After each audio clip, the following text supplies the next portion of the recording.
Bonjour, ici Michel pour actualité-dvd.com et aujourd'hui je vous parle de la première saison de la série American Gothic de Corinne Binkerhoff, sortie en DVD chez CBS le 13 décembre 2016 et mettant en vedette Juliette Rylance, Anthony Starr, Justin Chatwin, Megan Ketch, Elliot Knight, Stephanie Leonidas, Gabrielle Bateman, Virginia Madsen, Deirdre Lovejoy.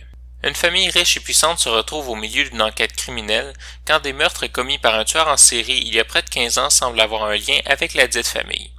Entre ceux qui veulent trouver la vérité et ceux qui tentent de sauver les apparences, la famille se trouvera dans l'obligation de faire sortir de leur placard de vieux squelettes que beaucoup auraient préféré garder cachés indéfiniment. Les murder mysteries sont un genre très particulier.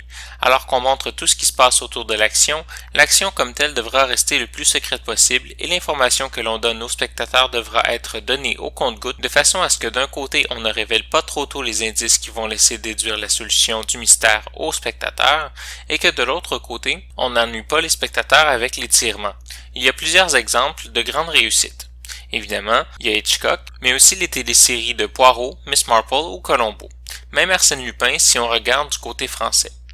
Mais les murder mysteries sont rarement en série de 13 épisodes, parce que le focus est trop sur un seul mystère pour être réellement intéressant pendant plus d'un épisode ou un film. C'est la grande erreur d'American Gothic.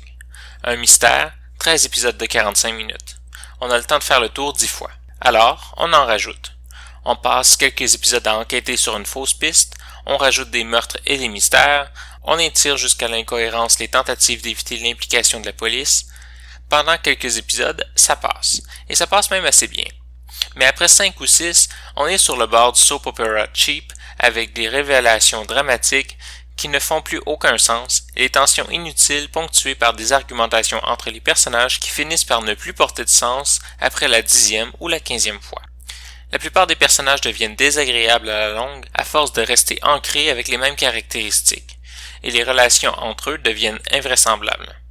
Garder les apparences ne fonctionne de toute évidence pas, mais les personnages n'en démordent pas et font tout pour faire stagner la situation ainsi que l'histoire qui nous est racontée.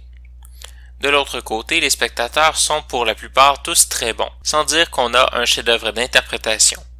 Le problème est que les personnages sont tellement stagnants qu'on finit par avoir l'impression que les acteurs sont extrêmement limités dans leur jeu.